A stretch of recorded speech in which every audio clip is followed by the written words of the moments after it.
Assalamualaikum warahmatullahi wabarakatuh. Yang terhormat Bapak dan Ibu Kepala Sekolah, yang terhormat Bapak Ibu Wakil Kepala Sekolah, yang terhormat Bapak Ibu Guru. Pada kesempatan ini kita akan mencoba membahas tentang menyiapkan rencana pembelajaran dan menyusun jadwal pembelajaran berkaitan dengan belajar jarak jauh pada masa pandemi COVID-19 ini. Bahasan ini merupakan bahasan kelanjutan yang sebelumnya disampaikan pada video sebelumnya tentang belajar dari rumah dengan pola daring dan pola luring. Harapannya Bapak dan Ibu sama seperti harapan-harapan sebelumnya. Mudah-mudahan bahasan ini bisa menjadikan kajian, bisa menjadi masukan, bisa memberikan inspirasi pada Bapak dan Ibu untuk menyiapkan perencanaan pembelajaran, untuk menyiapkan atau menyusun jadwal pelajaran sesuai dengan belajar dari rumah pada masa pandemi COVID-19 ini.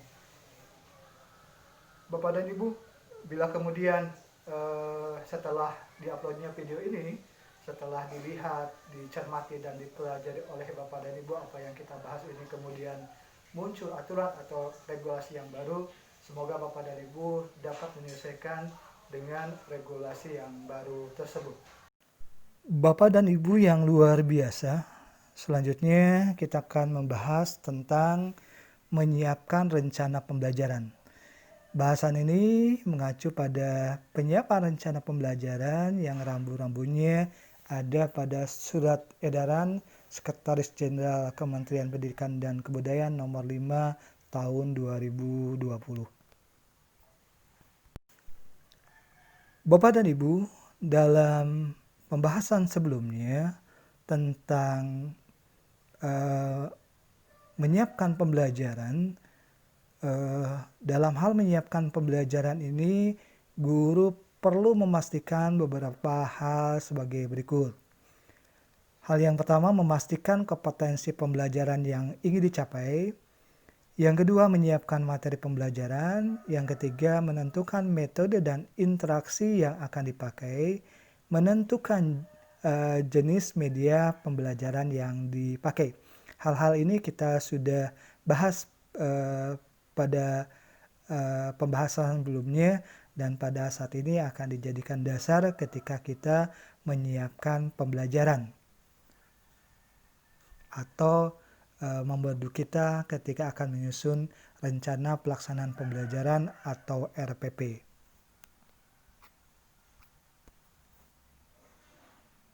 Bapak dan Ibu yang luar biasa, Bapak dan Ibu dapat mencermati struktur kurikulum di sekolah, dan Bapak dan Ibu juga dapat mencermati kalender akademik tahun pelajaran 2020-2021.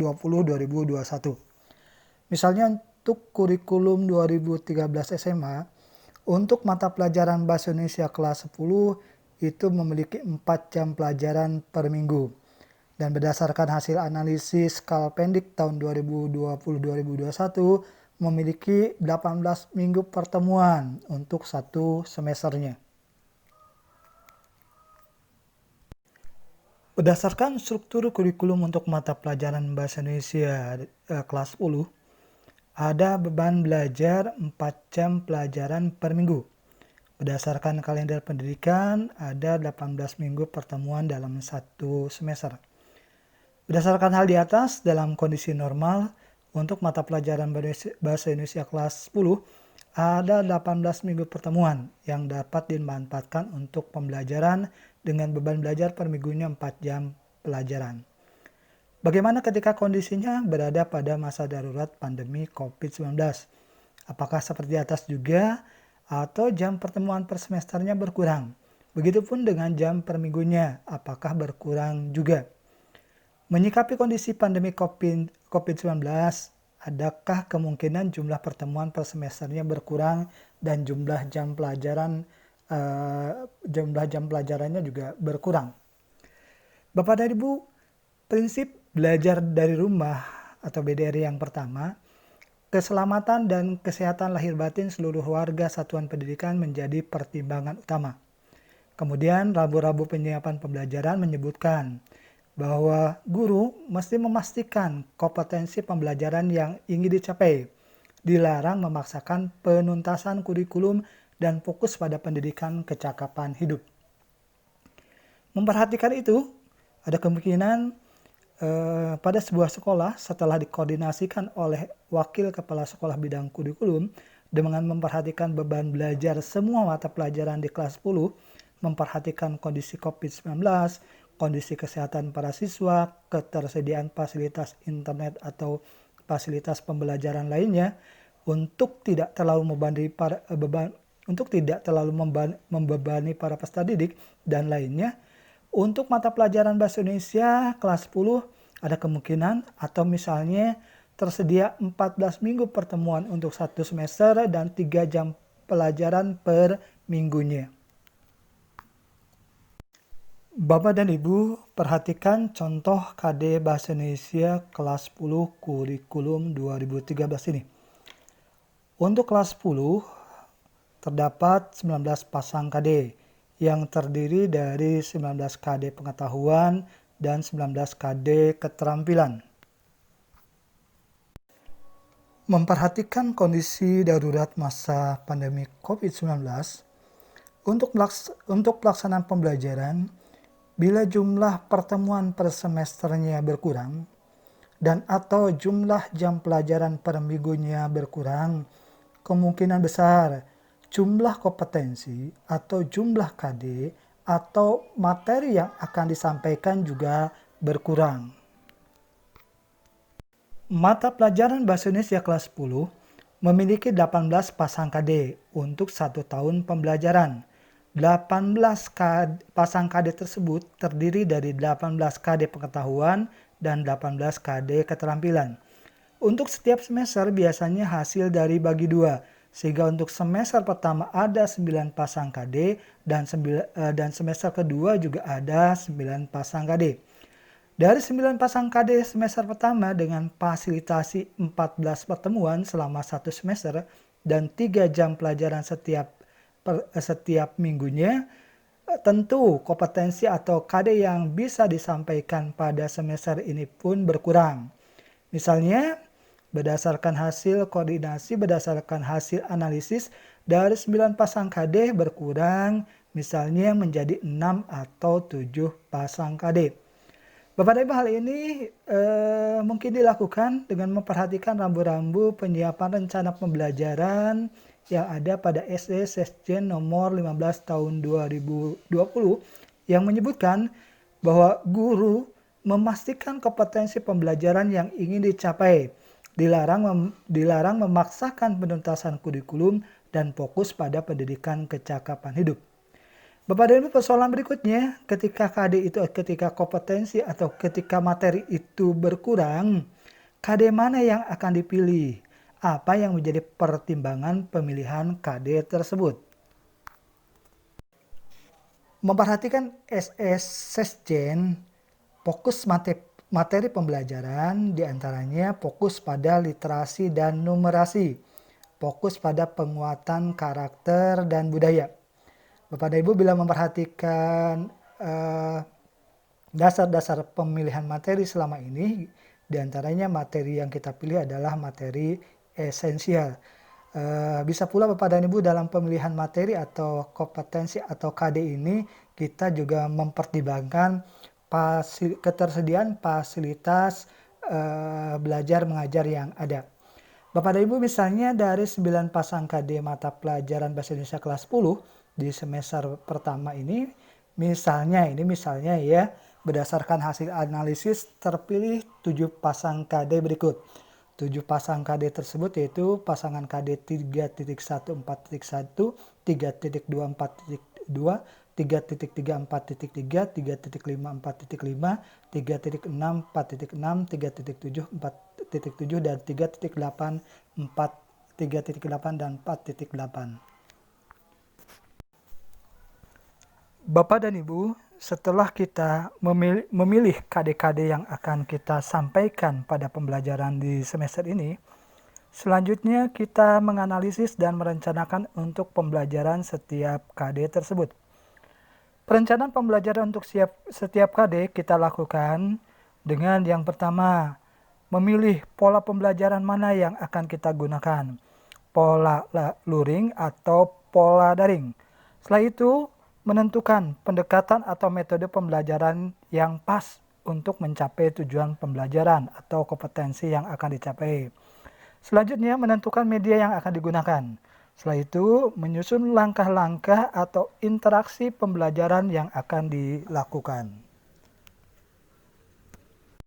Langkah-langkah kita mendapatkan jumlah minggu pertemuan per semester atau minggu efektif, jumlah jam pembelajaran per minggu, memilih KD-KD yang akan disampaikan pada pembelajaran, memilih pola pembelajaran daring atau luring, menentukan pendekatan dan metode pembelajaran, memilih media pembelajaran, dapat kita tuangkan pada contoh format berikut.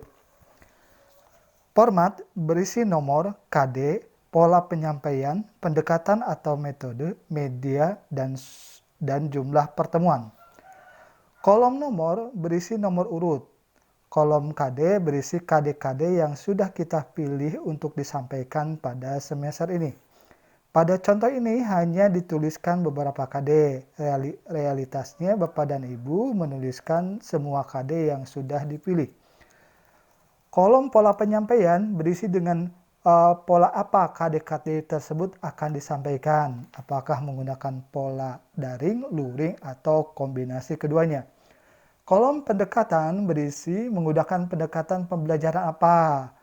KD akan disampaikan dengan pendekatan discovery learning, project based learning, atau lainnya. Atau metode pembelajarannya, metode apa yang digunakan? Apakah metode tanya jawab, diskusi, presentasi, atau lainnya. Kolom media berisi media yang dipilih dalam pembelajaran sesuai dengan pola penyampaian. Bila polanya daring, mungkin menggunakan media kelas maya rumah belajar, Google Classroom, atau lainnya. Bila polanya luring, mungkin menggunakan buku, modul, lembar kerja, atau lainnya. Jumlah pertemuan berisi KD-KD yang akan disampaikan tersebut membutuhkan berapa pertemuan. Bapak dan Ibu yang luar biasa, hasil pengisian kolom ini dapat menjadi dasar ketika kita akan menyusun RPP, ketika Bapak dan Ibu akan menyusun RPP. Format yang disampaikan hanya contoh ya Bapak dan Ibu.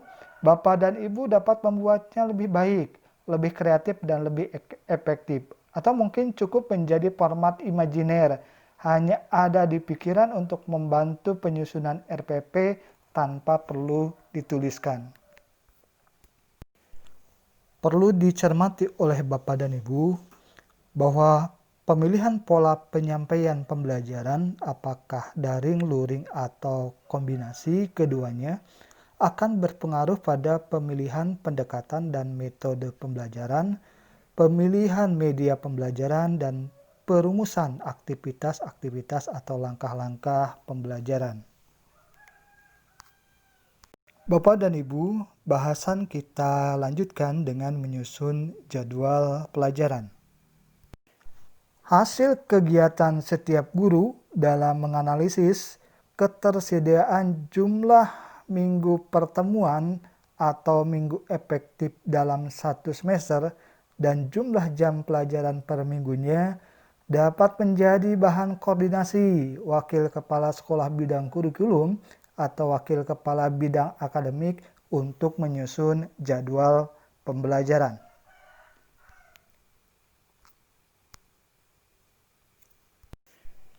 Memperhatikan Surat Edaran Sekretaris Jenderal Kemendikbud Nomor 15 Tahun 2020 tentang menyiapkan pembelajaran dalam pelaksanaan belajar dari rumah. Dan di situ menyebutkan bahwa memastikan kompetensi pembelajaran yang ingin dicapai, dilarang memaksakan penuntasan kurikulum dan fokus pada pendidikan kecakapan hidup. Di situ disebutkan dilarang memaksakan penuntasan kurikulum. Berikutnya dalam penyusunan materi, materi pembelajaran dapat difokuskan. Pertama, literasi dan numerasi.